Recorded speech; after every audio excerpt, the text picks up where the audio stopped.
Texas Motor Speedway delivered one of the most chaotic and story-filled race weekends of the 2026 NASCAR Cup Series season, and that is not an overstatement. Before a single green flag lap was even completed, two drivers were already starting from the very back of the field. And during the race itself, one driver managed to collect the same penalty 6 separate times in a single afternoon, a sequence so unusual that people covering this sport for decades struggled to find a comparable example. This was the Wurth 400, and it gave fans everything from backup car drama to pit road disasters to a dominant late-race performance that sealed a second win of the season for one of NASCAR's most consistent. Let's start where the weekend began to unravel. In practice, long before race day even arrived, Bubba Wallace was running in Group 1 practice at Texas Motor Speedway when his number 23-23-11 Racing Toyota suddenly snapped loose through turns 1 and 2. There was no warning, no gradual slide. The car just came around, and by the time Wallace tried to correct it, it was already too late. The result was a practice crash that forced 23-11 Racing to unload their backup car for Sunday's race, which under NASCAR rules automatically sends a driver to the rear of the starting field. What made this especially frustrating was where Wallace stood speed-wise before the crash. He had ranked 5th in single-lap speed during that same practice session, meaning the number 23 team had genuine race pace heading into the week. That speed became irrelevant the moment the backup car was unloaded. Wallace addressed the media after the incident with a clear-eyed attitude. "It just came around out of nowhere and surprised me," Wallace told reporters. "I knew I was loose in a moment, went to correct it, and it was too late. Hate it. Thought we had some decent speed. Just a long Saturday that's going to make for a good Sunday." He also acknowledged the challenges ahead. "We're starting at the back. No good pit stall. The odds are against us, so we will see how mentally tough we are." That kind of pressure is not new for Wallace, but entering Texas with 3 finishes of 34th or worse in the previous 5 races, including 2 DNFs, made this situation carry extra weight. Wallace also made clear he understood exactly what's starting from the rear at Texas. "You just have to be smart about it," he said. "Coming here a handful of times, you know where to be, putting yourself in the right spot to capitalize on, and we'll be okay." Meanwhile, Dillon was dealing with a completely separate disaster. His number 3 Richard Childress Racing Chevrolet blew an engine before qualifying even started, which meant he also never completed a qualifying lap. Just like Wallace, Dillon was officially handed a pre-race to the rear penalty by NASCAR, locking both of them into the 37th and 38th starting positions respectively. It is worth noting that since neither driver had actually qualified, the official penalty did not truly change their position. They were already going to share the back row regardless.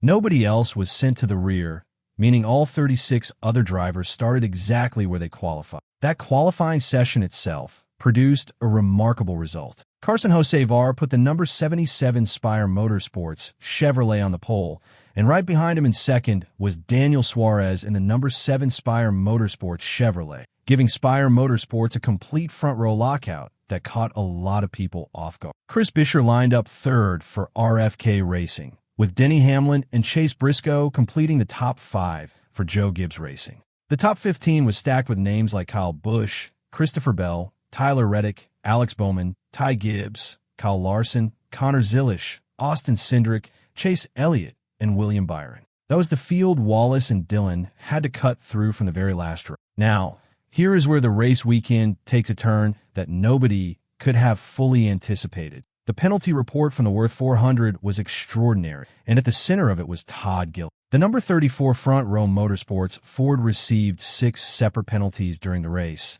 and every single one of them was for the exact same infraction. Pitting before pit road was open. 6 times. Not 6 different violations. Not a mix of speeding and procedural errors. The same mistake 6 times in a single race.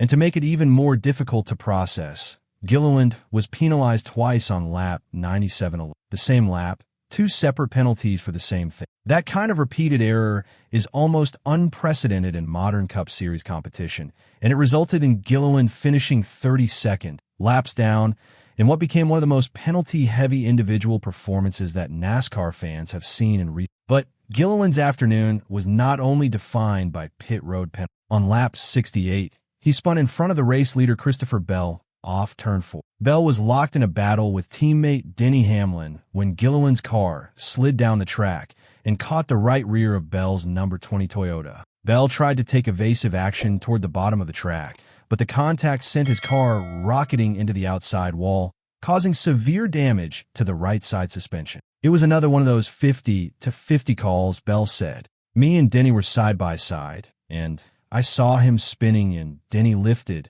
and I thought that I could shoot the gap on the bottom. And I thought I did shoot the gap on the bottom, but I got clipped. The damage was terminal. Bell finished 38th, dead last, in a race he had been leading. That result extended what has now become a deeply troubling stretch of races for the number 20 Joe Gibbs racing team. The rest of the penalty report from Texas was equally chaotic. Chad Fincham in the number 66 Garage 66 Ford was penalized 3 times for speeding on pit road on lap 39, crew members over the wall too soon on lap 51, and speeding again on lap 76. William Byron was penalized for pitting before pit road was open on lap 93. Ty Gibbs received the same penalty on lap 102 before crashing into the turn 3 wall after contact with Ryan Preece, ending his day in 35th. Kyle Larson was penalized on lap 160 for pitting before pit road was open while heading to the garage. Ross Chastain was caught speeding on pit road on lap 210. Cody Ware was penalized for driving through more than 3 pit boxes on lap 215,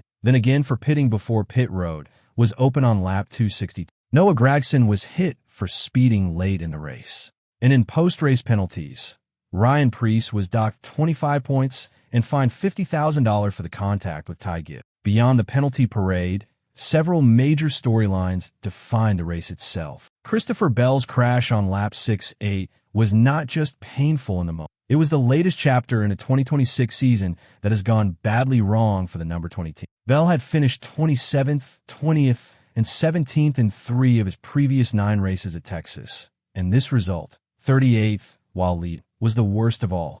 His last 4 race finishes now read 27th, 20th, 17th, and 38th. For a driver of Bell's caliber, that is a deeply concerning trajectory heading into the playoff picture. Joey Logano experienced his own version of disaster. The defending race winner had a rocky start to stage 1, finishing 23rd, but fortune briefly seemed to find him when he narrowly avoided William Byron's spin on lap 9. Moments later, fortune disappeared entirely. Coming out of his pit box on lap 94, Logano slammed into Cole Custer's number 41, which had stopped on pit road to allow Ty Gibbs to exit in nearby stall. The collision peeled back the left front fender of Logano's number 22 team Penske Ford like it had been cut open. With the left front tire completely out of alignment, Logano was done for the day. "I'll just keep digging and go to the next one," Logano said. He finished 37th. Kyle Larson was another major name who could not escape the chaos.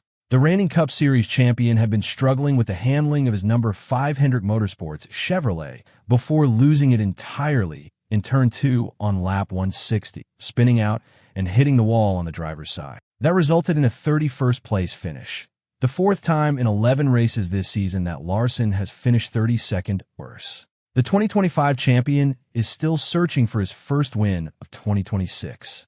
One of the more unexpected storylines came from 23XI Racing's part-time driver Corey Heim, the defending Craftsman Truck Series champion. Heim led 69 laps in a number 67 Toyota and was a legitimate factor for much of the race before surrendering the lead on lap 151 due to a fuel strategy play. He ultimately brought out the final caution of the race with a spin in turn 4 with 11 laps remaining, which reset the field and set up the finish. Heim finished 31st, but his performance generated significant conversation about whether 23XI Racing should find a full-time seat for in 2026. On the strategy front, Eric Jones made the most important call of his afternoon by staying out under the first caution late in Stage 1, restarting at the front and winning the stage, his first Cup Series stage win of the year, and finishing 12th overall for a season-best 35 points. Michael McDowell's crew chief Travis Peterson made a bold 2-tire call on lap 219 that moved McDowell from 17th to 2nd, putting him in legitimate contention for the. "Obviously, we were on 2 tires, so we knew it was uphill battle," McDowell said. "We weren't the best today, but we were fast enough to put ourselves in position." Unfortunately, McDowell hit the outside wall on lap 264 and fell to 26. Tyler Reddick also went to 2 tires before the final restart and charged from 9th to 4th of the checkered flag. And through all of this, the penalties, the crashes, the pit road pileups, the blown strategies, Chase Elliott ran a nearly flawless race. Elliott started 14th and did not lead a single lap until lap 152, when Corey Heim came to pit road. From that point, the number 9 Hendrick Motorsports Chevrolet took control of the race and never truly let go. Elliott led a race-high 87 laps, and his pit crew delivered 3 of their fastest pit stops of the entire 2026 season on Sunday afternoon. When Heim brought out the final caution on lap 257 with his turn 4 spin, Elliott had to survive a 4-lap sprint to the finish, with Denny Hamlin hunting him down from outside on the final restart. With a push from teammate Alex Bowman in the number 48, Elliott cleared Hamlin off turn 2 and pulled away to win by 0.407 seconds. "I wasn't really sure whether to go top or bottom," Elliott said of the restart. "Fortunately, Alex gave me a great push. Was able to execute turns 1 and 2, get clear, and then just kind of manage the last few laps." He was equally complimentary about his pit crew. "They were phenomenal. They've been really good for you. The truth of the matter is I haven't done a good enough job to put them in a position to have their talents on display all the time. They kept us in races that we didn't deserve to be in." It was Elliott's 23rd career Cup victory, his second of the 2026 season, following his win at Martinsville. Notably, both of Elliott's 2026 wins have come with Denny Hamlin finishing in second place. This is also the earliest in a Cup season that Elliott has ever recorded multiple wins. In 2022, he didn't reach that milestone until 17 races into the season. Post-race inspection cleared every car without issue, and NASCAR confirmed no vehicles will be taken to the R&D Center in Concord, North Carolina for further inspection. As for Bubba Wallace, the driver who started this whole weekend story, he recovered from his last-place starting position to finish 9th, giving him his 6th top 10 finish of the season. He now sits 11th in the championship standings heading into Watkins Glen. In the overall standings, Tyler Reddick continues to lead the 2026 Cup Series with a 109-point advantage over Denny Hamlin in second and a 117-point lead over Chase Elliott in third. The Cup Series moves next to Watkins Glen International for the Go Bowling at the Glen on May 10th, live on FS1 at 3 p.m. Eastern Time.